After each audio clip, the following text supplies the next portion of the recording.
안녕하세요 여러분. 디딤 영상 12번째 시간입니다. 오늘은 조건부 확률에 대해서 알아볼 건데요.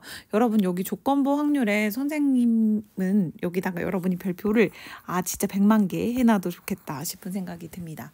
왜냐면 여기가 실제로 수능에서 매우 많이 등장하는 단원이고요.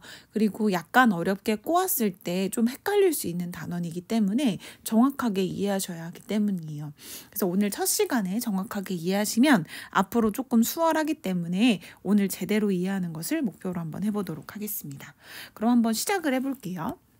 자, 일단 여러분은 이미 알고 있는 게 있어요. 뭘 알고 있냐면 사건 B가 일어날 확률을 어떻게 구하는지 여러분은 이미 알고 계실 거예요. 사건 B가 일어날 확률이라는 것은 우리가 수학적 확률로 정의할 때 어떻게 정의했었죠? 맞아요. 전체 표본 공간의 원소의 개수분의 그 사건이 일어나는 경우의 수, 이렇게 계산했었던 거 기억하시죠? 요거를 PB로 정의했었던 거 기억하실 거예요. 예쁘게 다시 한번 써놔볼까요? 그러니까 결론적으로 사건 B가 일어날 확률을 우리는 PB로 나타내기로 했고, P라는 기호를 쓰는 이유는 확률을 뜻하는 probability의 약자라고 했었죠. 사건 B가 일어나는 확률은 전체 경우의 수 분의 그 사건이 일어나는 경우의 수로 정의가 됐었습니다. 자, 오늘 해야 할 부분은 바로 이 부분이에요. 사건 A가 일어났을 때, 즉 이런 조건 하에 있을 때 사건 B가 일어날 확률을 구하여라 라는 게 문제라고 해볼게요. 그럼 사건 A가 일어나는 게 전체라고 생각하셔야 되는 거예요. 사건 A가 일어나는 게 조건이 무조건 들어가야 되기 때문에 이걸 전체 집합으로 잠깐 생각합니다. 그 중에 사건 B가 일어나는 거니까 요만큼인 거 눈치채셨어요? 다시 말하면 요거분의 요거가 우리가 구하는 확률이 되는 거예요. 예쁘게 정리를 해보자면 어떤 느낌이냐면 전체 A가 일어나는 경우의 수 중에 우리가 A 교집합 B, B가 일어나는 경우의 수, 요거가 우리가 원하는 게 됩니다. 그래서 예쁘게 다시 한번 정리를 해보도록 하면요. 요렇게 됩니다. 사실 여러분 느낌 왔죠? A를 전체라고 보는 거니까 NA분의 N A 교집합 B, A 중에 B인 건 A 교집합 B밖에 없잖아요. 근데 여러분 이거를 요렇게 나타내는 게 조금 계산에 어려움이 있다고 생각되어서 분자 분모를 동일하게 NS로 나눠주도록 하겠습니다. 다시 말하면 표본 공간 전체의 경우의 수죠. 그래서 요렇게 나누면요.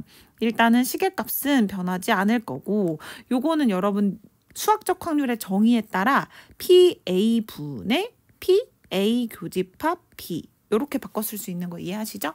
왜냐하면 요만큼이 A 교집합 B의 확률, 요만큼이 A일 확률이니까요. 그래서 이렇게 정리가 될 거고요. 이거를 지금부터 여러분은 기억을 해두세요. 새로운 기호로 나타낼 겁니다. 새로운 기호로 어떻게 나타내기로 약속을 했냐면 이거는 지금 A가 일어났을 때 B가 일어날 확률이 궁금했던 거잖아요. 다시 말하면 우리가 궁금한 확률은 B인 게 맞아요. B인데 조건이 뭐가 된다고요? 맞아요. A라는 조건 하에서 B가 일어날 확률이에요. 그래서 요걸 요렇게 정의하기로 약속을 했습니다. 다시 말하면 요건 새로운 기호니까 여러분이 기억해 주셨으면 좋겠어요. A라는 조건 하에서 B라는 확률을 구하는 게 우리의 목표일 때 요렇게 쓰기로 약속했고요. 읽을 땐 어떻게 읽냐면요. 요 가운데 거 막대기죠. 막대기 영어로 바라고 읽으면 됩니다. 그래서 읽을 때는 P, B바 A라고 읽으면 돼요. B, 바, A 이렇게 읽으시면 되고요. P, B바 A는 A라는 조건 하에서 B가 일어날 확률이란 뜻이고요. 실제로 계산하실 때는 이렇게 계산하시면 돼요. A의 확률 중에서 교집합이 일어날 확률로 구하는 게 우리의 목표입니다. 자, 여기까지 일단 기본적인 설명이 끝났어요. 자, 그럼 지금까지 한 내용을 한번 정리해 보도록 하겠습니다. 조건부 확률이란 무엇이냐면 표본 공간 S 안에 두 사건 A, B에 대해서 확률이 0이 아닌 사건 A가 일어났다고 가정할 때, 즉 A가 다 전체 집합이 될 때 사건 B가 일어날 확률을 구하는 것을 사건 A가 일어났을 때 사건 B의 조건부 확률이라고 하고 기호로는 이렇게 쓰기로 약속을 했다. 얘가 조건이고요. 우리가 구하고 싶은 게 요 사건이에요. 그래서 읽을 때는 P, B바 A라고 쓰고 조건을 밑에 깐다고 생각하고 분수의 밑바닥이라고 생각하고 이렇게 쓰시면 됩니다. 그래서 표본 공간 S의 각 경우가 일어날 가능성이 모두 같다고 기대할 수 있을 때 다시 말하면 수학적 확률 확률을 정의할 수 있을 때 사건 A가 일어났을 때 사건 B의 조건부 확률은 이렇게 계산할 수 있고 분자 분모를 NS로 나누면 요 PB바 A는 PA분의 PA 교집합 B로 정의가 된다. 다시 말하면 요만큼 분의 요만큼의 확률로 정의가 된다라는 게 알려져 있습니다. 그래서 조건부 확률이 여기 예쁘게 정리가 돼 있죠. 사건 A가 일어났을 때 사건 B의 조건부 확률은 이렇게 되고 당연히 분모가 0이면 안 되기 때문에 PA가 0보다 큰 경우, 즉 A가 공집합이 아닌 경우만, 공사건이 아닌 경우만 다루기로 약속을 했습니다. 참고로요, 여러분이 공대를 가거나 나중에 수학을 전공하시거나 통계를 전공하시려고 할 때 베이즈 정리라는 걸 배우실 텐데요. 베이즈라는 수학자가 조건부 확률을 구하는 공식을 처음 발견했다고 해요. 그래서 조건부 확률의 조금 업그레이드된 버전으로, 좀 일반화된 버전으로 베이즈 정리라는 것이 있는데 나중에 탐구해보고 싶으신 분들은 탐구해보셔도 좋을 것 같다는 생각이 듭니다. 자, 그러면요, 이제 실제로 얘를 어떻게 하면 되는지 문제를 통해서 한번 확인을 해볼게요. 보기부터 보도록 하겠습니다. 두 사건 A, B에 대하여 PA가 0.3, PA 교집합 B가 0.2일 때 사건 A가 일어났을 때 사건 B의 조건부 확률은요. 여러분 이거 아까 어떻게 한다고 그랬죠? 사건 A가 조건일 때 이걸 깔라 그랬죠. 분모에 깔고 사건 B가 일어날 확률은 이렇게 PB바 A로 쓰는 거고 얘는 정의상 A가 일어나는 경우 중에 B가 일어나는 경우이기 때문에 이렇게 쓰기로 약속을 했고요. 지금 문제에서는 PA가 0.3이라고 알려줬고 PA 교 B가 0.2라고 알려줬기 때문에 예쁘게 약분하면 3분의 2가 되겠구나라는 걸 알 수 있죠. 너무 쉽죠? 네, 이런 거 실제로 계산하실 수 있으면 됩니다. 그럼 마지막으로 예제 한번 해볼게요. 그럼 예제도 별로 어렵지 않아요. 말이 길 뿐이지 한번 천천히 보시면요. 오른쪽 표는 어느 고등학교 학생 100명을 대상으로 정기적인 봉사활동을 하는지를 조사해서 나타냈대요.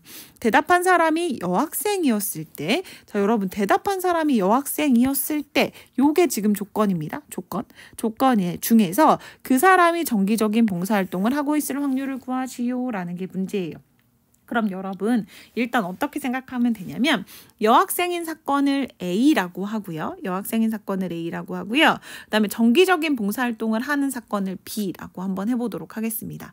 그러면 대답한 사람이 여학생이었을 때 그 사람이 정기적인 봉사활동을 하고 있을 확률은 수학적으로 나타내 보면 P A가 즉 여학생이 대답했을 때 그 사람이 정기적인 봉사활동을 하고 있음 이렇게 계산하면 되겠죠. 그러면 PA분의 PA 교 B를 구하면 되는 거 눈치채셨죠? 자 그럼 PA는 여러분 어떻게 구해요? 맞아요. PA는 전체가 지금 100명이었잖아요. 그중에 여학생이 몇 명이에요? 맞아요. 50명이에요. 이렇게 구하시면 되고요. 그다음 PA 교 B는 어떻게 구해요? 여기잖아요. 여기. 정기적인 봉사활동을 하고 있는 여학생을. 그래서 전체 100명 중에 28명이라는 걸 확인할 수 있습니다. 물론 약분해서 각각의 확률을 미리 구하셔도 되지만 이런 상태로 두시면 이렇게 분모 100 팍 없어지기가 좀 더 쉽겠죠. 그래서 50분의 28 요거 계산하시면 되고요. 약분하면 2로 약분하면 25분의 14 이렇게 되겠네요. 더 약분이 안 되니까 여기까지를 답으로 쓰시면 될 것 같아요. 여러분 조건부 확률은 사실 복잡한 문제로도 많이 나와요. 그래서 수업 시간에 다양한 문제를 풀면서 또 확인을 해보도록 하겠습니다. 수고하셨어요. 안녕.